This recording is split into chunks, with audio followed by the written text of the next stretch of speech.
Olá, meus amigos, a graça e a paz do Senhor sejam com todos, amados irmãos. Hoje eu vou falar sobre a perseguição que acontece agora nos países da América Latina, certo? Falei sobre o Afeganistão, falei sobre a Coreia do Norte, e na América Latina a perseguição já está sendo uma coisa terrível, principalmente para os cristãos. Existem os 4 países piores para os cristãos viverem hoje na América Latina. Primeiro Cuba, depois vem México, vem Nicarágua e Colômbia. Sendo que a Colômbia está em primeiro lugar, segundo Missão Portas Abertas, onde hoje eu estou integrado, certo?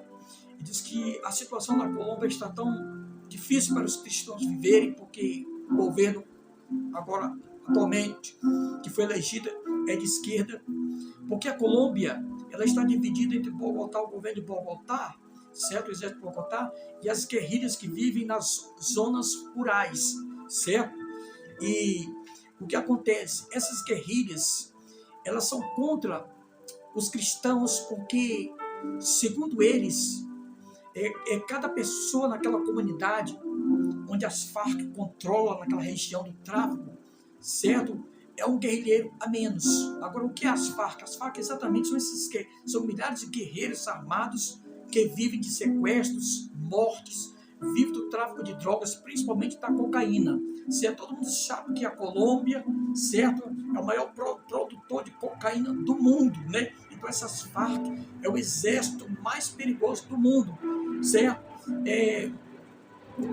Por conta disso, eles entram nas casas das pessoas, eles roubam crianças a partir de 6 anos, 8 anos, 10 anos, para fazerem parte do seu exército, serem treinados. Eles roubam moças das casas, daquelas regiões, para se tornarem esposa dos guerrilheiros, sendo esposa ela é cristã, qual é a religião dela, não, mas é assim que eles fazem. Então, a comunidade de Bogotá achava a princípio que essa ideia marxista, certo, de igualdade e socialismo, promovida pelas Farc, da essa guerrilha, seria algo bom. Mas depois eles perceberam que eles eram militantes guerrilheiros assassinos, né? Que eles violavam os direitos humanos, né? Eles faziam aqueles que eles queriam fazer, e aqueles que fossem contra eles, contra suas ideias, eles seriam mortos. É exatamente isso que acontece. Então, hoje, segundo Portas Abertas, são mais de 360 milhões de cristãos que são perseguidos no mundo todo, certo? Então, Missão Portas Abertas, ele conta a história de um certo rapaz de nome fictício, Jasso, que ele vai contar uma história. Diz que um jovem de 6 anos de idade, chamado Jasso, nome fictício, e hoje ele é um pastor que prega no Brasil, inclusive, em outros países. Ele disse que tinha 6 anos de idade quando a sua mãe morreu, e o seu pai o entregou a essa facção criminosa, as Farc, essa guerrilha. O que acontece com 6 anos de idade? Esse jovem, essa criança, já começou a ser treinada com armas de madeira, simulação, treinamento para várias crianças, centenas de crianças como ele são treinadas nesse grupo colombiano. O mundo todo sabe, os Estados Unidos, inclusive, também sabe, certo? Com 7 anos de idade, ele e outras crianças já passaram a acompanhar os grupos armados, presenciar mortes e assassinatos, certo? Com 8 anos de idade, esse jovem chamado Jasso, de nome fictício, ele já comandava uma equipe de crianças e adolescentes, já era um assassino, já era bem treinado, já usava fuzil, já fuzilava aquele, já estava preparado para matar ou morrer, certo? E aos 17 anos, ele comandou um exército de 300 guerrilheiros. Se ele já comandava, quer dizer, um exército de 300 guerrilheiros. Perseguia inclusive os cristãos também. Segundo essa facção criminosa, os cristãos são espiões americanos que vêm espionar suas atividades de tráfico, né, e de sequestros. Então, essas Farc, esse grupo de guerrilha, que na Colômbia são grupos criminosos que eles vivem de sequestros, né? E vivem do tráfico de droga, principalmente a cocaína. O maior produtor de cocaína do mundo hoje é a Colômbia, os irmãos têm ideia. Então, esse jovem Jasso, ele conta uma história, a sua história. Hoje ele é ex-guerrilheiro, hoje ele é um pastor, ele conta 3 episódios que o levaram à sua conversão. Primeiro, diz que deparou-se um jovem pregador na região das Farc, onde ele comandava, um jovem pregador estava com a Bíblia pregando o evangelho para pessoas daquela região, um missionário. Ele estava com um fuzil A4-47 apontado para aquele jovem. Você está ameaçando de morte aquele jovem, e aquele jovem disse para ele: se você me matar, pode estar certo que você será meu substituído como pregador. Então, por conta disso, ele resolveu não matar, não tirar a vida daquele jovem. Tudo bem. Segundo ponto, ele disse que fez um pacto com Satanás para se tornar um guerrilheiro igual a Che Guevara, ou maior que o próprio Che Guevara, certo? Sim, mas ele não obteve a resposta, certo? Então, ele invocou.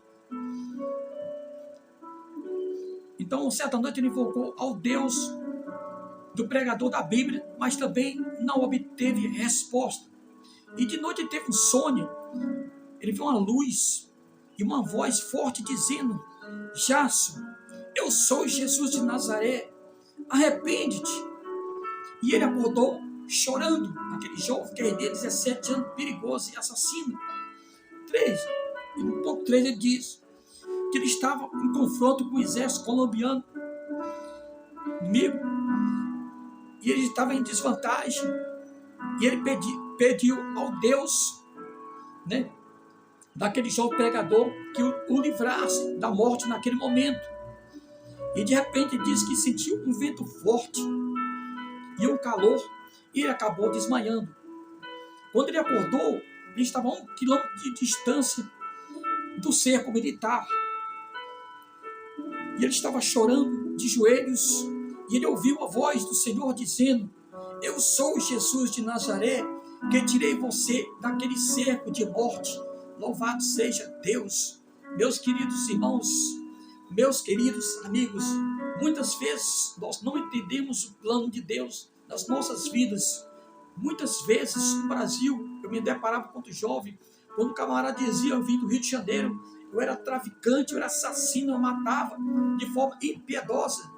E as pessoas diziam, e agora ele era pastor, ele era pregador, e as pessoas se escandalizavam, não entendiam. Por quê? É porque Jesus, ele veio buscar os pecadores ao arrependimento. Porque Jesus, meu amigo, meu irmão, ele veio buscar, não foi os justos, não foram os bonzinhos, foram os pecadores ao arrependimento. Assim, esse jovem colombiano assassino que comandava um exército de 300 guerrilheiros perigosos e assassinos, o Senhor o escolheu, o Senhor falou com ele, e hoje ele prega o evangelho segundo o ministério Portas Abertas em todo o continente sul-americano, inclusive no Brasil. O nome dele é outro, talvez até você o conheça, mas com certeza ele é um homem cheio do Espírito Santo de Deus. O homem que está contando essa história, e o ministério Portas Abertas, através de mim, através do meu canal, conta com as orações dos irmãos para ajudar esses irmãos que estão nesses países fechados a saírem, a se livrarem das drogas, a se livrarem dessas gangues perigosas. Então, se você puder ajudar financeiramente aos Portas Abertas, ajude. Se você puder ajudar em oração, ajude. Porque o momento é de nós buscarmos a Deus, o momento é de nós clamarmos ao Senhor e orarmos pelas igrejas que estão sendo perseguidas no mundo. Louvado seja Deus, meu querido. Eu fico preocupado com o destino do Brasil, que o Brasil parece que ser o último país da América do Sul a resistência para o comunismo, a resistência para o crime organizado, mas tudo está caminhando de forma contrária, porque é como Jesus diz: o mundo, ele jaz no maligno, Satanás é o príncipe deste mundo. Então a igreja do Senhor tem que estar preparada, porque o momento que está por vir, possivelmente seja o momento do domínio do anticristo, o domínio da iniquidade. Por isso Jesus falou: por se multiplicar a iniquidade de muitos, o amor de muitos vai esfriar. Sim, Jesus também falou: quando o Filho do Homem vier, será que ele vai encontrar fé na terra? Louvado seja Deus. Porque, irmãos, muitas vezes vivemos uma fé falsa, vivemos uma fé religiosa, vivemos uma fé de interesses financeiros, vivemos uma fé de status. Sim, temos que tomar muito cuidado, mas eu creio que assim, no Brasil, como eu aqui, que estou na Europa, existe milhares de servos de Deus, milhares de servos de Deus que não se contaminaram, não se envolveram, sabe, com o mundo secularizado, não se envolveram com a política. Está dizendo que tem corrompido milhares de pastores, milhares de cristãos, e por isso o Brasil enfrentou uma vergonha terrível em 2022, onde 70% dos cristãos brasileiros que formavam igreja católica, mas igreja protestante, foram às ruas para tentar impedir o impeachment de Lula e foram envergonhados.